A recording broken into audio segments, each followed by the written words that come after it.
Dear students, welcome to Nag updates. AP EAPCET 2024కి సంబంధించి engineering అడ్మిషన్లు జరుగుతున్నాయి. మనకు ఫస్ట్ ఫేజ్ కౌన్సిలింగ్ పూర్తయిపోయింది. ఫైనల్ ఫేజ్ నోటిఫికేషన్ కూడా మనకు వెలువడింది. రేపటి నుంచి అంటే జూలై 23వ తేదీ నుంచి సెకండ్ ఫేజ్ కౌన్సిలింగ్ స్టార్ట్ కాబోతుంది. ఈ సందర్భంగా ఫస్ట్ ఫేజ్లో పాల్గొన్న విద్యార్థులు మళ్ళీ ఫీజు కట్టాలా, మళ్ళీ రిజిస్ట్రేషన్ చేసుకోవాలా అని చెప్పేసి అడుగుతున్నారు. దాని గురించి ఒక క్లియర్ ఇన్ఫర్మేషన్ ఇద్దామని చెప్పేసి ఈ వీడియో చేస్తున్నాను. ఈ వీడియోను లైక్ చేయండి, షేర్ చేయండి, మన ఛానల్ను సబ్స్క్రైబ్ చేయండి. ఇక విషయానికి వస్తే మనకు ఇక్కడ క్లియర్గా ఇచ్చాడు.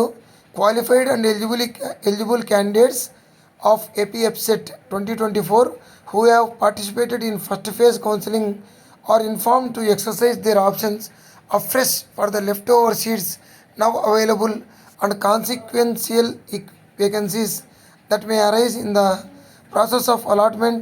Additional seats available in new colleges, if any, from any helpline center or internet facility as per the schedule given below. These candidates need not pay the processing fee once again. First ఫేజ్లో పాల్గొన్న విద్యార్థులు మళ్ళీ processing fee చెల్లించాల్సిన అవసరం లేదు. అదేవిధంగా registration కూడా చేసుకోవాల్సిన అవసరం లేదు. వాళ్ళు డైరెక్ట్గా ఆప్షన్ ఎంట్రీ చేసుకోవచ్చు. అంటే మనకు ఆప్షన్ ఎంట్రీ అనేది 24 జూలై నుంచి 26 జూలై వరకు జరుగుతుంది. సో డైరెక్ట్గా మీరు 24వ తేదీ నుంచి ఆప్షన్స్ పెట్టుకోవచ్చు. ఎవరైతే విద్యార్థులు వాళ్లకు మంచి సీటు రాలేదని భావిస్తున్నారో అలాంటి విద్యార్థులు మనకు సెకండ్ కౌన్సిలింగ్లో బెటర్మెంట్ కోసము మనము అంటే బెటర్ కాలేజ్ కోసము ఆప్షన్స్ పెట్టుకోవచ్చు. ఈ సెకండ్ కౌన్సిలింగ్లో ఏ సీట్లు ఇస్తారు అని చెప్పి కూడా అడుగుతున్నారు. మనకు ఫస్ట్ కౌన్సిలింగ్లో మిగిలిన సీట్లు ఆటోమేటిక్గా సెకండ్ ఫేజ్కి వచ్చేస్తాయి.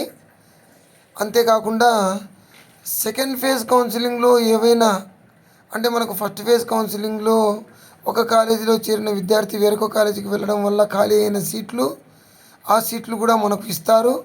అదేవిధంగా ఏవైనా కొత్త కాలేజీలు ఏర్పడి ఉంటే ఆ కాలేజీలకి సంబంధించిన సీట్లు మనకు యాడ్ అవుతాయి. సో ఈ 3 రకాలుగా మనకు సీట్ అలాట్మెంట్ అనేది జరుగుతుంది. సో ఫస్ట్ ఫేజ్లో అప్లై చేసిన విద్యార్థులు వాళ్ళు కాలేజీలో రిపోర్ట్ చేసినా చేయకపోయినా సెకండ్ కౌన్సిలింగ్లో పాల్గొనవచ్చు.